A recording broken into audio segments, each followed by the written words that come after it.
Ya. Kapan kita bikin film tentang Majapahit? Ya.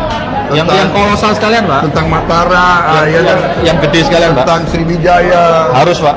Tentang Kesultanan Aceh, tentang Sultan Hasanuddin. Banyak cerita kita. Banyak cerita kita. Tentang Gusti Ngurah Rai. Lah, itu bagus itu. Nah. Bagus itu.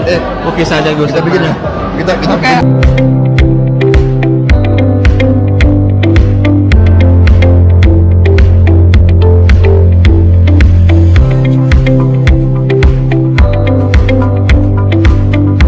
Bahwa Jepang itu punya strategi budaya yang sangatlah fantastis. Berarti kan Pak Prabowo setuju sekali bahwa dari budaya itu bisa untuk menambah devisa, memajukan bangsa. Ada nggak anak-anak Indonesia yang bisa bikin kayak begitu? banyak, Pak. Begitu. Banyak, tapi kita selama ini tuh hanya menjadi tukang, Pak. Tukang dalam artian sumber daya manusia kita banyak, tapi kita tidak bisa membuat IP-nya sendiri, intellectual property-nya sendiri, sehingga kita hanya menjadi tukang, Pak. Mungkin di offense yang saya maksud adalah offense dalam bentuk kreatif, Pak. Karena itu dilakukan oleh Jepang. Yang saya tadi sempat ngobrol, Pak, kalau misalnya Jepang itu dibom Hiroshima Nagasaki, dia balik ngebom Amerika itu nggak sama bom atom, Pak. Sama karya kreatif berupa Astro Boy. Di awal Amerika itu melihat bahwa ini cuma karya kreatif saja, ya udahlah nggak apa-apa. Tapi di dalam situ dimasukkan budaya-budaya Jepang, dan anak-anak di Amerika akhirnya nonton 20 tahun kemudian mereka istilahnya itu sudah kena ekspansi itu tadi, Pak.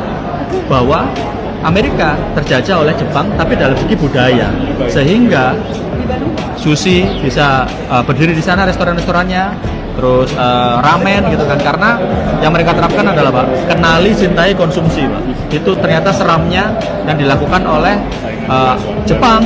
Korea Selatan itu baru-baru ini, Pak. Baru-baru ini saya pun juga sama, Pak, sama mungkin kebanyakan orang. Saya suka K-pop, saya suka drama Korea, saya juga wibu, Pak, saya suka anime. Tapi saya sukanya mereka tuh nggak cuma saya suka nonton saja, Pak. Saya amati, Pak. Kalau bisa, kenapa nggak kita juga ofensif seperti mereka, Pak? Ya kan? Dan leluhur kita. Iya, maksudnya leluhur kita ditarik lagi ke zaman Sriwijaya, zaman Majapahit. Itu kita menjadi negara yang besar itu kan ya. Kediri. Raden Wijaya, Kertanegara. Yang berakhir di Brawijaya 5, Pak. Oke. Ceritanya hampir sama dengan budaya Arab yang kita kenal dari sejak kecil. Ya, mudah-mudahan aja zaman Pak Prabowo ini merubah kecintaan kepada budaya-budaya kita sendiri, kepada budaya-budaya leluhur kita sendiri. Ya, agar jati diri kita sebagai bangsa muncul kembali. Muncullah jiwa-jiwa kreatif, inovatif yang mengacu kepada added value, bukan lagi sebagai pengimpor barang-barang ataupun keyakinan ataupun demokrasi, semuanya impor.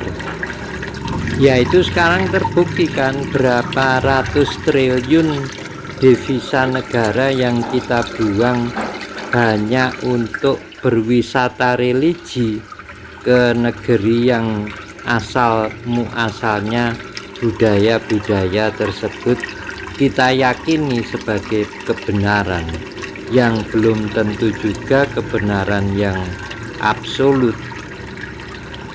Wong namanya juga keyakinan, jadi belum tentu kebenaran mutlak, kebenaran absolut tadi.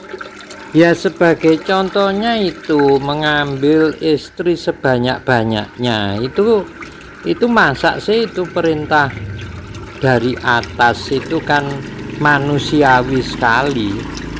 Kok begitu dijadikan harapan gitu loh, sampai yaitu tadi sangat berbeda kan antara leluhur kita itu kan ngomong tentang kehidupan di dunia yang baik, sementara di sana berkayal untuk kehidupan yang berikutnya di akhirat itu katanya lebih baik.